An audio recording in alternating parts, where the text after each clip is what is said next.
ഇന്നത്തെ നമ്മുടെ റെസിപ്പി ഒരു സ്പെഷ്യൽ ദോശ റെസിപ്പിയാണ്. കുക്കുംബർ ദോശയാണ് ഉണ്ടാക്കുന്നത്. മാംഗ്ലൂർ സ്പെഷ്യൽ കുക്കുംബർ ദോശ വിത്ത് ഗാർലിക് ചട്നിയാണ് ഉണ്ടാക്കുന്നത്. നല്ല സൂപ്പർ കോമ്പിനേഷനാണ് കേട്ടോ ഇത് രണ്ടും തമ്മിൽ. ഈ ദോശയുടെ ശരിക്കും കോമ്പിനേഷൻ വരുന്നത് ഗാർലിക് ചട്നിയാണ്. അത് രണ്ടും ഉൾപ്പെടുത്തിയിട്ടുണ്ട്. എല്ലാവരും വീഡിയോ സ്കിപ്പ് ചെയ്യാതെ കാണണേ. ഇതുവരെ ഇത് ഉണ്ടാക്കി നോക്കിയിട്ടില്ലെങ്കിൽ ഈ കോമ്പിനേഷൻ ഒന്ന് പരീക്ഷിച്ച് നോക്കിക്കോളും. നല്ല സൂപ്പറാണ്. അപ്പോൾ നമുക്ക് മാംഗ്ലൂർ സ്പെഷ്യൽ കുക്കുംബർ ദോശ എങ്ങനെയാണ് ഉണ്ടാക്കുന്നത് നോക്കിയിട്ട് വന്നാലോ.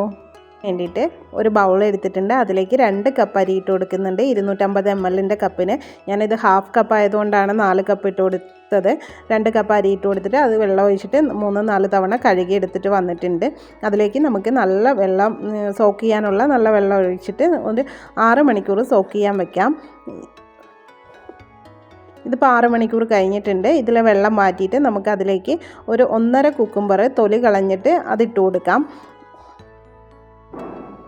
അതും കൂടി ഇട്ട് കൊടുത്തു കഴിഞ്ഞാൽ ഒരു കപ്പ് 1/2 കപ്പ് 125 ml കപ്പിന് 1 കപ്പ് തേങ്ങ ഇട്ട് കൊടുക്കാം. 1 കപ്പ് തന്നെ ചോറിട്ട് കൊടുക്കാം. ഇത് കുറച്ചുകൂടെ നമ്മൾ ദോശയ്ക്ക് കളറ് കിട്ടണമെങ്കിൽ ആ മട്ട റൈസ് ഒഴിവാക്കുന്നതായിരിക്കും നല്ലത്. ഞാനിപ്പോൾ അതുതന്നെയാണ് ഇട്ട് കൊടുത്തിരിക്കുന്നത്. അതും കൂടെ ഇട്ട് കൊടുത്തിട്ട് നന്നായി അരച്ചെടുത്തിട്ട് വരാം. ഞാൻ 2 തവണയായിട്ടാണ് അരച്ചെടുത്തിട്ട് വന്നിരിക്കുന്നത്. അത് ഒരു ബൗളിലേക്ക് ഇട്ട് കൊടുക്കാം. ആവശ്യത്തിന് ഉപ്പ് ഇട്ട് കൊടുത്തിട്ട് കൈവച്ച് ഇളക്കുന്നതായിരിക്കും കുറച്ചുകൂടെ നല്ലത്. ഞാനിപ്പോൾ കൈവച്ച് ഇളക്കി കൊടുക്കുന്നുണ്ട്. കൈയൊക്കെ നന്നായി വാഷ് ചെയ്തിട്ട് ഇളക്കി കൊടുത്തു. എന്നിട്ട് അടച്ച് വെച്ചിട്ട് ഓവർനൈറ്റ് ഫെർമെൻറ്റ് ചെയ്യാൻ വെക്കാം. ഇതിപ്പോൾ പിറ്റേ ദിവസം രാവിലെ ആയിട്ടുണ്ട്. നന്നായി പുളിച്ച് വന്നിട്ടുണ്ട്. പക്ഷേ ദോശമാവ് പൊങ്ങുന്ന പോലെ അങ്ങനെ ഓവറായി പൊങ്ങുമൊന്നുമില്ല.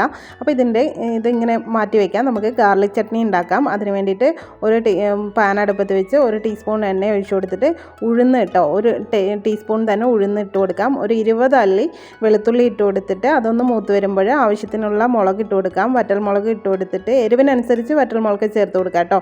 2 തക്കാളിയും കൂടി ഇട്ട് കൊടുത്തിട്ട് ഈ തക്കാളി ഒന്ന് വെന്ത് വരുന്നത് വരെ നമുക്ക് ഒന്ന് ഇളക്കി കൊടുക്കാം. ഇതിപ്പോൾ ആയി വന്നിട്ടുണ്ട്. ഇത് നമുക്ക് തണുക്കാനായിട്ട് മാറ്റി വയ്ക്കാം.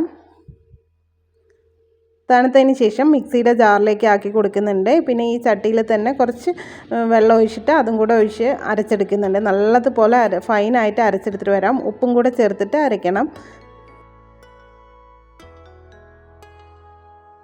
ഇതിപ്പോൾ ഞാൻ അരച്ചിട്ട് ഒരു ബൗളിലേക്ക് ആക്കി വെച്ചിട്ടുണ്ട്. ഇനി നമുക്ക് ഒരു പാൻ അടുപ്പത്ത് വെച്ച് 1 ടീസ്പൂൺ എണ്ണ ഒഴിച്ച് കടുക് പൊട്ടുമ്പോൾ കറിവേപ്പിലയും കൂടി ഇട്ടിട്ട് അത് നമുക്ക് ഈ ഗാർലിക് ചട്നിയിലേക്ക് ഒഴിച്ചു കൊടുക്കാം. അതും മാറ്റി വയ്ക്കാം. നമുക്കൊരു ദോശത്തവ അടുപ്പത്ത് വെച്ചിട്ട് ചൂടാക്കുക. മീഡിയം ഫ്ലെയിമിൽ വെച്ചാൽ മതി. ഒരുപാട് ചൂട് പാടില്ല ഇതിന്. അതുകൊണ്ട് ഒരു തവി മാവ് ഒഴിച്ചു കൊടുത്തിട്ട് നമുക്ക് അടച്ച് വെച്ച് വേവിക്കണം. ഇങ്ങനെ ഹോൾസ് വരുമ്പോൾ അടച്ചു വെച്ച് കൊടുത്താൽ മതി. പിന്നെ ഓരോ ദോശ ചുട്ട് കഴിഞ്ഞാലും ഈ പാനിൻ്റെ ചൂടൊന്ന് കുറച്ചിട്ട് വേണം, ഒരു തുണിയിട്ട് തുടച്ച് പാനിൻ്റെ ചൂട് കുറച്ചിട്ട് വേണം അടുത്ത ദോശയ്ക്ക് മാവ് ഒഴിക്കാൻ, അല്ലെങ്കിൽ അത് കിട്ടൂല. അപ്പോൾ ഞാനെല്ലാം ചുട്ടെടുക്കുന്നുണ്ട്.